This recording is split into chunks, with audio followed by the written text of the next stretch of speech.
अबको राजनीतिको मूलधार पृथ्वीपथ हुनुपर्छ भनेछन् पूर्व राजा ज्ञानेन्द्र शाहले।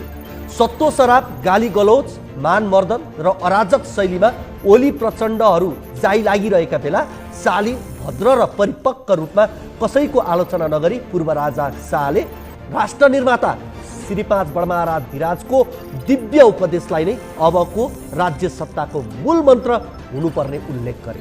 2082 साल नेपाली इतिहासको स्मरणीय र सुनौलो सम्झना बन्नुपर्छ भन्दै घुमाउरो तर परिवर्तनको ठूलो अपेक्षा सहितको संकेत गरेका छन्। अरूलाई पार्टीको शक्ति देखाउने हुटुटी चलेको बेला ज्ञानेन्द्र शाहलाई सुनौलो नेपाली इतिहास देख्न मन छ भन्नु राजतन्त्र 2082 मा फर्काउन सम्भव छ भन्ने अर्थ प्रष्ट देखिन्छ। अरू कुरा तपसिलमा राखौं, तर पृथ्वीपथ आजको आवश्यकता जरुरी र अपरिहार्य हो। पृथ्वीपथ आजको सत्य तथ्य विजय हो। पृथ्वीपथ राष्ट्र, राष्ट्रियता र राष्ट्रवाद हो। पृथ्वीवाद संस्कार, संस्कृति र परम्परा हो। त्याग हो। माओ, लेनिन, स्टालिन, लुथर, गोन्जालो पथ अपनाऊ पृथ्वीपथ। पृथ्वीपथ हाम्रो मौलिक हो। त्यो पथमा न बेचिन्छन् खोला नाला, न बेचिन्छ जनता, न हुन्छ भ्रष्टाचार, न हुन्छ अपराध। राष्ट्र निर्माता पृथ्वीनारायण शाहको दिव्य उपदेश आजको आवश्यकता हो। पृथ्वीनारायण शाहलाई नचिन्नु र पृथ्वी विचार नबुझ्नु हाम्रो दुर्भाग्य हो। राष्ट्र निर्माताको फोटो कुल्चने र थुक्नेहरूको मानसिक स्वास्थ्य लाभको कामना गर्न बाहेक अहिले केही पनि गर्न सकिँदैन। पृथ्वीनारायण शाहको अस्तित्व घाम र जुन रहेसम्म रहन्छ। मेटाउन खोज्नेहरू आफै मेटिन्छ, यो सत्य हो। राष्ट्र निर्माताबारे म खुलेर बोल्ने गरेको छु। व्यक्तिगत रूपमा न मलाई कुनै वादसँग सरोकार छ, कुनैसँग सरोकार छैन। त्यो वादले जनताको चुलोमा के परिवर्तन ल्याउँछ त्यो आजको आवश्यकता हो। तर पनि पृथ्वीनारायण शाहप्रति अपार सम्मान छ, किनकि उनी राष्ट्र निर्माता हो। पृथ्वीनारायण शाहले विशाल नेपाल एकीकरण नगरेर कुनै मुलुकमा गाभिदिएको भए कसको वाहवाही र पूजा गर्थे होला नि यिनीहरूले। तर अहिले तथानाम मनगढन्ते कहानी बनाएर विरोध गरिरहेका छन् मुठ्ठीभरका कारिन्दाहरू। यिनीहरू हाम्रो कारण बोल्न पायौँ भन्छन्, तर सत्य चाहिँ के हो भने पृथ्वीनारायण शाहको नेतृत्वमा जनता र सेना मिलेर अङ्ग्रेजको चङ्गुलबाट बचाउन हिम्मत खण्डको एकीकरण गरी बनाएको देश नेपालमा बसेर देशै खारेज गर भनेर पण्डितहरूले नारा लगाउन चित्ताएका हुन्। नेपाल लोकतान्त्रिक देश हो। राजा नस्वीकार्न पाइन्छ, राज संस्थाको निरन्तरता चाहिँदैन भन्न पनि पाइन्छ। तर पृथ्वीनारायण शाहको शालिग ठाउँ ठाउँमा ठडिनुपर्छ। राष्ट्र निर्माताको वीरगाथा पढाइनुपर्छ। एकीकरणका नायकलाई सर्वसम्मत स्वीकार्नुपर्छ। ज्ञानेन्द्र शाहसँग हजार विमति राख्न पाइन्छ, तर पृथ्वीनारायण शाहलाई गाली गलौज र तुच्छ शब्द प्रयोग स्वीकार्य हुँदैन। पृथ्वीनारायण शाहलाई बिर्सिएको जस्तो आयातित अभिनय गरेर कतिन्जेल भ्रममा रमाउन सकिएला र जनताको अभिन्न आस्था छ पृथ्वीनारायण शाहप्रति। व्यवस्था गरेर चल्दैन, किनकि पृथ्वीनारायण शाह मतलब राष्ट्रिय एकता, पृथ्वीनारायण शाह मतलब राष्ट्रिय अखण्डता, पृथ्वीनारायण शाह मतलब स्वाधीनता, पृथ्वीनारायण शाह मतलब सार्वभौमिकता, अनि पृथ्वीनारायण शाह मतलब नेपाल। पृथ्वीनारायण शाहको तस्बिर हरेक नोटमा छापियोस्, जसरी गान्धीको छापिन्छ भारतमा। निसङ्कोच, निसन्देह, निर्विकल्प नेपाली नोटमा पृथ्वीनारायण शाहको फोटो हुनुपर्छ। पृथ्वीनारायण शाह व्यक्ति मात्रै होइनन्, राष्ट्र निर्माता र एकताका प्रतीक हुन्।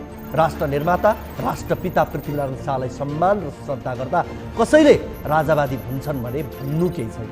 इतिहास र विरासत भुल्न हुँदैन। राष्ट्र निर्माता पृथ्वीनारायण शाहको जन्मोत्सव मनाउन हिचकिचाहट गर्नेहरू नै हुन् आफ्ना बाआमालाई वृद्ध आश्रममा लगेर राख्ने।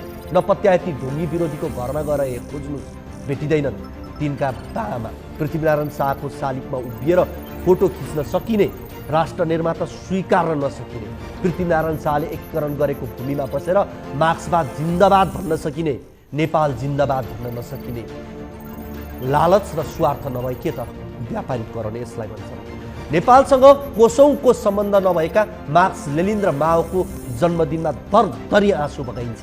आफ्नो देशको राष्ट्र निर्माता पृथ्वीनारायण शाहको जन्मदिनमा दुई शब्द खर्चिएर भावपूर्ण स्मरण गर्न किन नहुन्?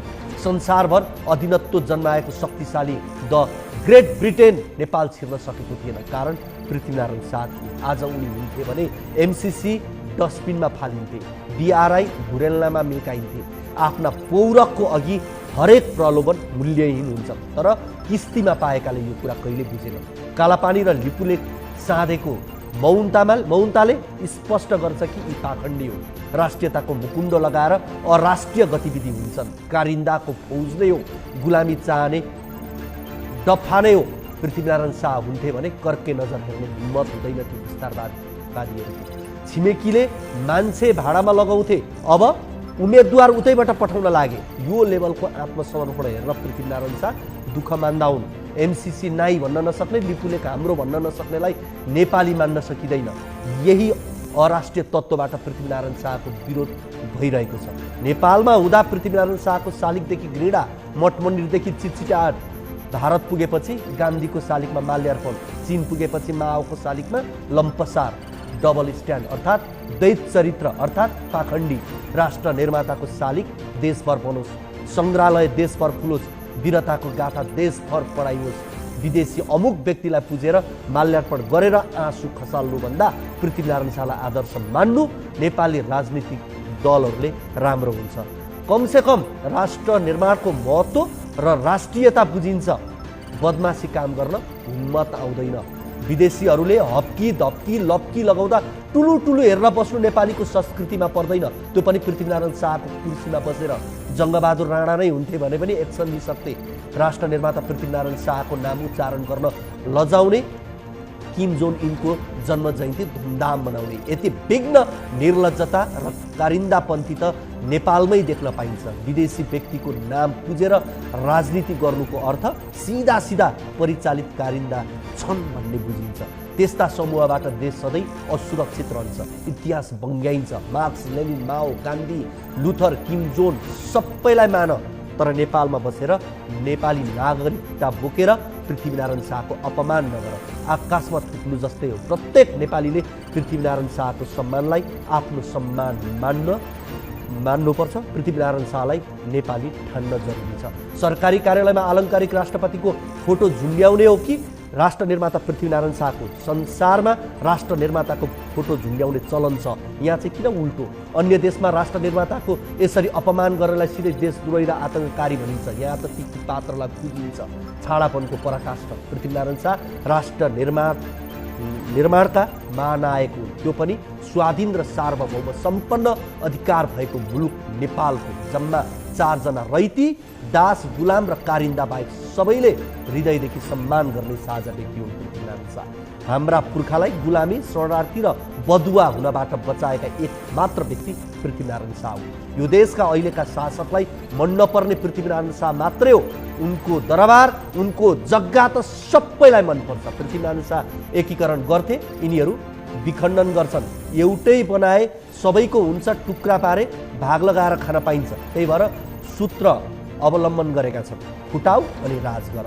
त्यसैले फेरि पनि भन्छु, देशलाई माओ, लेनिन, स्टालिन र हिटलर पथभन्दा पृथ्वीनारायण शाह पथको आवश्यकता छ। आफ्नो भूमि लिम्पियाधुरा हो भन्न ओट कमाउने शासकभन्दा पूर्व टिस्टा र पश्चिम किल्ला कागडा नेपालको झन्डा फहराउने वीर पुरुष पृथ्वीप्रति प्रवृत्ति आज देशलाई चाहिएको छ।